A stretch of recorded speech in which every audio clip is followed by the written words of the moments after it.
بسم الله الرحمن الرحيم إنا لله وإنا إليه راجعون roobabkii xalay oo aad u badnaa una weynaa ayaa waxa uu sababay in qoys reer Djibouti oo xaafadda balbala ay ku qurwaayaan hooyo iyo afarteedii caruur ahayd aabahoodna xaaladiisu ay aad u daran tahay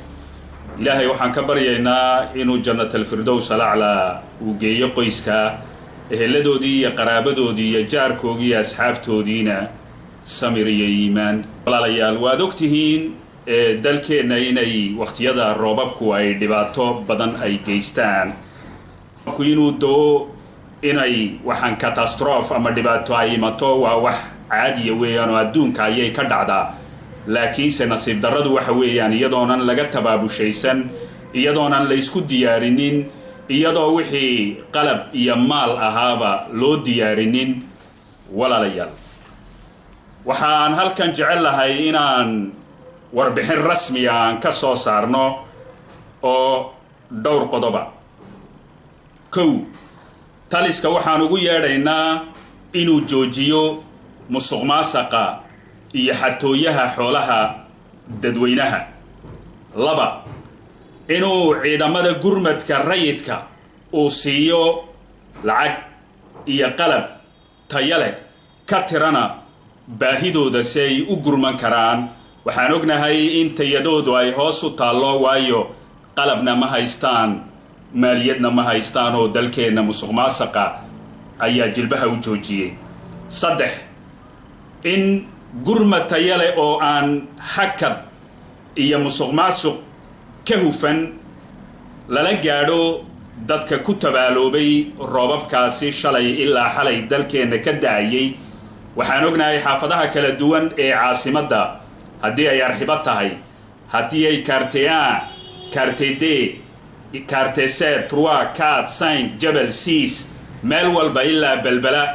ay roobabkaasi ay runtii dadkeena ay tabaaleeyeen waa in si degdega oo nadiifa oo cadaalada oo musuqmaasuq ka hufan loogu gurmado dadkaasi afar waxaan ugu yeedhaynaa wasaaradda tacliinta inay joojiso ay ka foojignaato caruurta ay dibadda u soo dareerinayso marka ay roobabku da'aan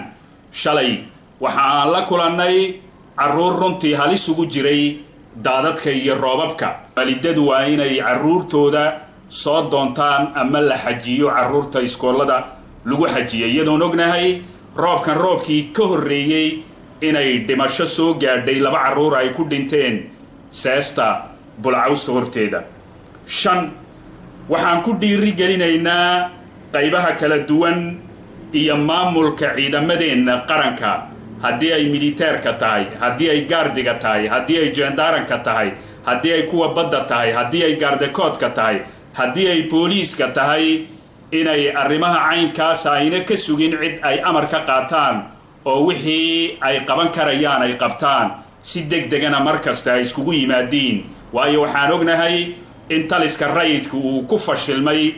dalkeena oo haba yaraatee waxa uu qabanaya ayna jirin lix waxaan ugu yeedhaynaa ciidamada jamhuuriga mar alla markay caruurtooda ay ka kaxaysanayaan iskuullada ee kuwoogowna ay kaxaynayaan inay ka fikiraan kuwa kalena inay kuwooga yihiin oo ay basaska ay caruurtooda ku gurayaan sidoo kale ay ku guraan oo ayna u daynin inay caruurta kale ay iska dareerto si ay halis u gali karaan halkaana dhimasho ama daadku biyuhu ay ku qaadi karaan toddoba waxaan ka xunnahay inuu talisku diido gurmadka ciidamada shisheeye ee dalkeena ku sugan taasoo uu ka dhawaajiyay wasiirka arrimaha gudaha waayo ciidamada shisheeye ee dalkeena ku sugani gurmadka ciidamadeednu ay galayaan uunbay garab iyo gaashaan u noqon lahaayeenoo waxa loo gurmanayay waa dad iyo dal weeyine laakiin waan ka xunnahay waan ognahay talisku wax kale ma yaqaano musuqmaasuq iyo xatooye ayuu yaqaanaa markaas waxa loo diidan yahay in ciidamadaas shisheeye ay gurmadka uga qayb galaanna waan ognahayoo waxay arkayaan baylahda iyo saboolnimada iyo dhibaatada taalla lacag kaashana ma bixinayaan oo waan ognahay marka taana aad baan uga xunnahay. 8 waxaan ugu yeedhaynaa dadweynaha reer Djibouti ciday doonto ha noqoto dalkiiyo dibaddaba in la isku gurmado, in la isgargaaro, in la iska warhayo mar alla marka dalkeena iyo dadkeena ay soo food saarto xaalad degdega. waxaan fariin u diraynaa ugu dambeyntii hay-adaha iyo dalalka shisheeye ee saaxiibka la dalkeena inay u soo gurmadaan dadka iyo dalka reer Djibouti oo runtii ku habsatay masiibadaasi roobabka. gurmadkooga waa inay u mariyaan hay-ada madax bannaan sida ururada bulshada ay u mariyaan, waayo waxaan ognahay in dalkeena iyo maamulka talada hayi inuu ku talax tegay musuqmaasuqa. dadweynaha reer Djibouti meel kastoo joogtaan khayr baan idin rajaynaynaa, guul iyo gobonnimo ayaan idin rajaynaynaa, waanan guulaysanaynaa. daranyada iyo darxumada kama baxayno iyada oo isbedel uu ka suura gala dalkeena